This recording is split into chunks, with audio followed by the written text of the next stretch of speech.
আল্লাহর নবীর উপরে দরুদ পড়া সম্পর্কে, দরুদ পড়লে কি আপনার কল্যাণ হবে আর আল্লাহ নবীর যে মর্যাদা কতটুকু, এইটা বোঝাতে গিয়ে আপনার জন্য আমি সংক্ষিপ্তভাবে 8টি হাদিস পেশ করব দরুদের ফজিলত।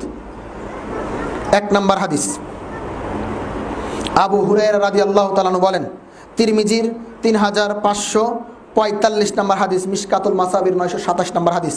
আবু হুরায়রা রাদিয়াল্লাহু তাআলা আনহু বলেন, রাসূলুল্লাহ সাল্লাল্লাহু আলাইহি সাল্লাম বলেছেন, রাগিমা আনফুন রাজুলিন যুকিরতু ইনদাহু ফালাম ইউসাল্লি আলাইয়া।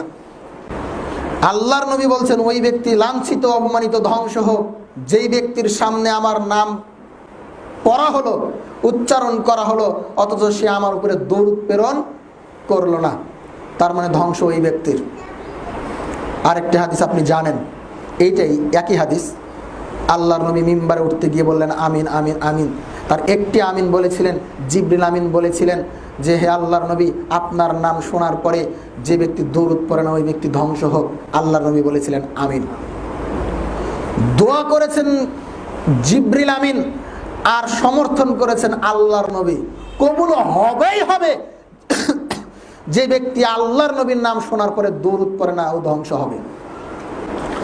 অতএব আমরা যেন এই ব্যাপারে গাফিলতি না করি। নবী মুহাম্মদ সাল্লাল্লাহু আলাইহি সাল্লামের নাম শোনার সাথে সাথে আমরা যেন তার উপরে দরুদ পড়ি, বলি সাল্লাল্লাহু আলাইহি সাল্লাম। 2 নম্বর হাদিস, আলী ইবনে আবি তালিব রাদিয়াল্লাহু তাআলা আনহু বলেন, রাসূলুল্লাহ সাল্লাল্লাহু আলাইহি সাল্লাম বলছেন, হাদিসটি তিরমিজির 3546 নম্বর হাদিস, মিশকাতুল মাসাবির 933 নম্বর হাদিস। আল্লাহর নবী বললেন, আল বাখিলুল্লাযী মান যুকিরতু ইনদাহু ফালাম ইউসাল্লি আলাইয়া। ওই ব্যক্তি হচ্ছে সত্যিকার অর্থেই কৃপণ, যার সামনে আমার নামকে উচ্চারণ করা হলো অথচ সে আমার নামে দরুদ প্রেরণ করলো না। তাহলে সবচাইতে কৃপণ কোন ব্যক্তি? যে ব্যক্তি আল্লাহর নাম, আল্লাহ রাসূলের নাম শোনার পরে তার নামে দরুদ পড়ে না। 3 নম্বর হাদিস, সহিহ মুসলিমের হাদিস নাম্বার 384, ইসলামিক ফাউন্ডেশনের 797 নম্বর হাদিস। আবু হুরায়রা রাদিয়াল্লাহু তাআলা বলেন, রাসূলুল্লাহ সাল্লাল্লাহু আলাইহি সাল্লাম বলছেন, মান সাল্লা আলাইয়া ওয়াহিদাতান, কোন ব্যক্তি যদি আমার উপরে দরুদ প্রেরণ করে, ওয়াহিদাতান একবার, কয়বার? কোন ব্যক্তি যদি আমার উপরে একবার দরুদ প্রেরণ করেন, সাল্লাল্লাহু আলাইহি আশরান, আল্লাহ তার উপরে 10 বার দরুদ প্রেরণ করেন, বলেন সুবহানাল্লাহ। সম্মানিত উপস্থিতি, ওই আয়াতটার অনুবাদে, ওই আয়াতটাতে আল্লাহ বলছিলেন যে আল্লাহ এবং রাসূল, আল্লাহ এবং ফেরেশতারা রাসূলের উপরে দরুদ প্রেরণ করেন। আপনি যদি ওই আয়াতটাকে এইভাবেই অনুবাদ করেন যে আল্লাহ রাসূলের উপরে দরুদ পাঠ করেন, তাহলে অত্র আয়াতে আল্লাহ, অত্র হাদিসে রাসূল সাল্লাল্লাহু আলাইহি ওয়াসাল্লাম বলছেন যে কেউ যদি আমার উপরে একবার দরুদ পাঠ করে তো আল্লাহ তার উপরে 10 বার দরুদ পাঠ করে। তাহলে কি অনুবাদটা ঠিক হবে? অনুবাদটা হবে, যে ব্যক্তি আল্লাহ রাসূলের নামে একবার দরুদ পাঠ করে আল্লাহ তার উপরে 10 বার রহমত বর্ষণ করেন, বলেন সুবহানাল্লাহ। এরপর 4 নম্বর হাদিস, মুসনাদে আহমদে হাদিসটা আছে, ইবনে মাজার 907 নম্বর হাদিস। রাসূলুল্লাহ সাল্লাল্লাহু আলাইহি সাল্লাম বলেন, মা মিন মুসলিমিন ইউসাল্লি আলাইয়া ইল্লা সাল্লাত আলাইহিল মালাইকাতা মা ইউসাল্লি আলাইয়া ফালইউকিল্লাল আবদু মিন যালিকা আও লিইউখসির। রাসূল সাল্লাল্লাহু আলাইহি সাল্লাম বলছেন, যদি কোনো মুসলিম ব্যক্তি আমার উপরে দরুদ পাঠ করে এবং দরুদ পাঠ করতেই থাকে, যতক্ষণ যাবত সে দরুদ পাঠ করতেই থাকে, ফেরেশতারা তার জন্য দোয়া করতেই থাকেন, বলেন সুবহানাল্লাহ। ফেরেশতারা কতক্ষণ পর্যন্ত দোয়া করে? যতক্ষণ আপনি আমি দরুদ পাঠ করতেই থাকি ততক্ষণ পর্যন্ত ফেরেশতারা দোয়া করতেই থাকে। এরপর আল্লাহর নবী বলছেন, অতএব যে বান্দার ইচ্ছা হয় সে তার উপরে কম দোয়া নিক অথবা বেশি দোয়া নিক ফেরেশতাদের পক্ষ থেকে। অতএব আপনি বলেন, দরুদের ব্যাপারে আমরা গাফেল, দরুদ পাঠ করি না, অথচ আল্লাহর নবী বলছেন যে ফেরেশতারা ততক্ষণ পর্যন্ত তার জন্য দোয়া করতে থাকে, মাগফিরাত কামনা করতে থাকে, যতক্ষণ সে আল্লাহর নবীর উপরে দরুদ পাঠ করতে থাকে।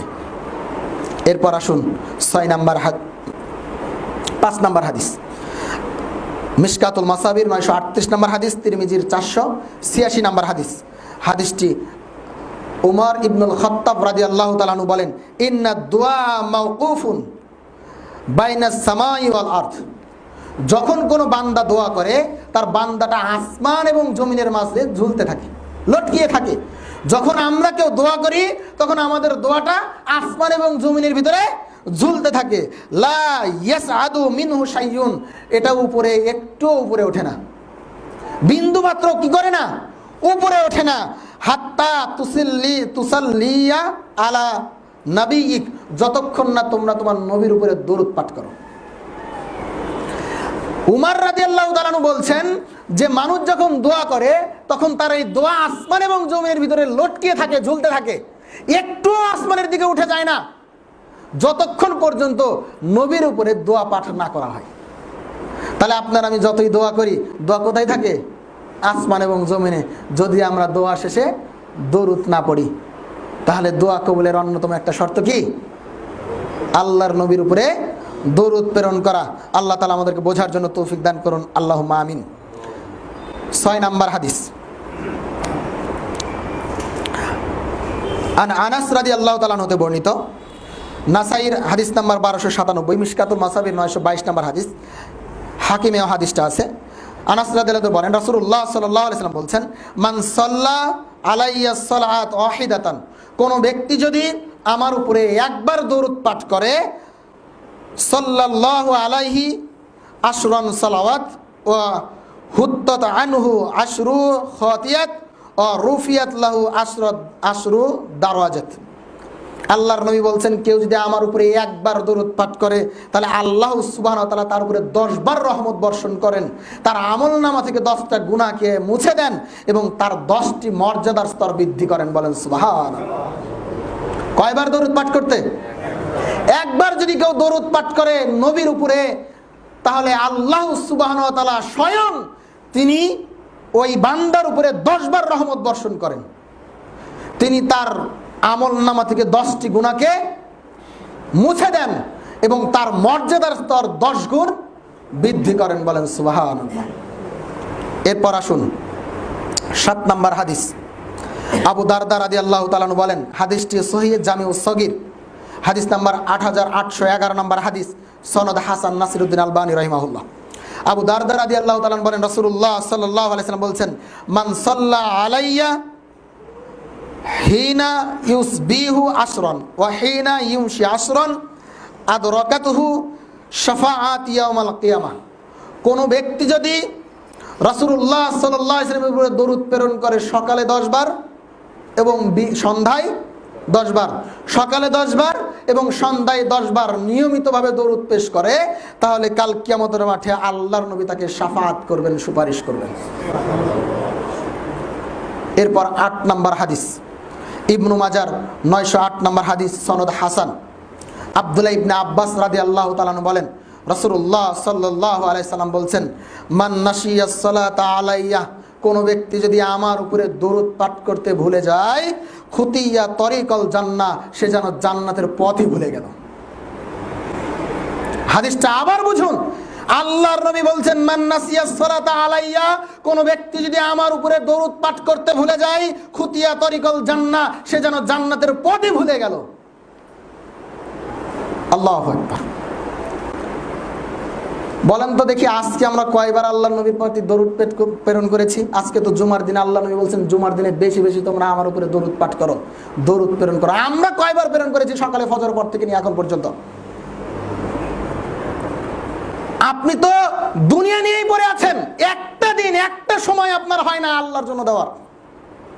আমি আপনাকে বলতে যাচ্ছিলাম, এই হাদিসগুলো পেশ করে কয়েকটা কথা বলছিলাম, তাতে কয়েকটি কথার একটা কথা, যুবক ভাই, আপনি দিন রাত খেলা নিয়ে ইহুদিদের খ্রিস্টানদেরকে নিয়ে মেতে আছেন, আপনি দিন রাত আপনার পছন্দের প্লেয়ারকে নিয়ে জপছেন, তাকে স্মরণ করছেন, দিন রাত তাকে নিয়ে আলোচনা করছেন, অথচ আপনি যে শ্রেষ্ঠ নবীর উম্মত, সেই নবীর উপরে দরুদ পাঠ করলে আল্লাহ এত খুশি হন, এত খুশি হন, এত খুশি হন যে আল্লাহ সুবহানাহু ওয়া তাআলা আপনার গুনাহকে ক্ষমা করে দেন, আপনার উপরে রহমত বর্ষণ করেন, আপনার মর্যাদার স্তরকে বৃদ্ধি করেন। ওই নবীর উম্মত হওয়া সত্ত্বেও আপনি সেই নবীকে ভুলে গেলেন কিভাবে?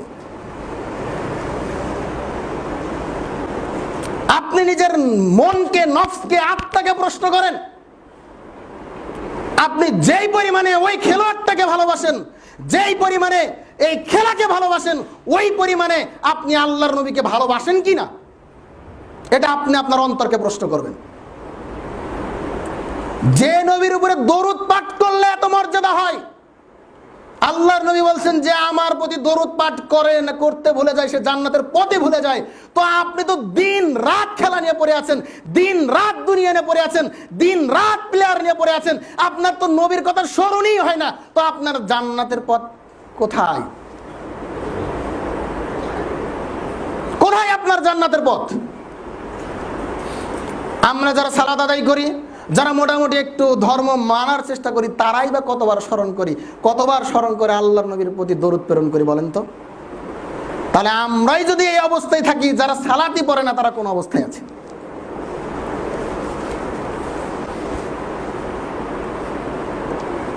এই যে একটা সিজন চলবে, একটা সময় চলবে, দিন রাত 24 ঘন্টা এই আলোচনা, এই আসর, এই গল্পগুজব, এই সব কিছু চলতে থাকবে। অথচ এই হচ্ছে আল্লাহর নবীর উম্মত, যার স্মরণ করার কথা ছিল হচ্ছে মুহাম্মদ সাল্লাল্লাহু আলাইহি ওয়াসাল্লামকে, যার দরুদ পড়ার কথা ছিল হচ্ছে মুহাম্মদ সাল্লামের নামে, আর সে সব সময় জপছে ওই ইহুদি খ্রিস্টানদের কথা। এই নবীর উম্মত হয় কিভাবে? ঈমান তো চলে গেছেই, কখন যে ইহুদি খ্রিস্টান হয়ে গেছে নিজেও জানে না।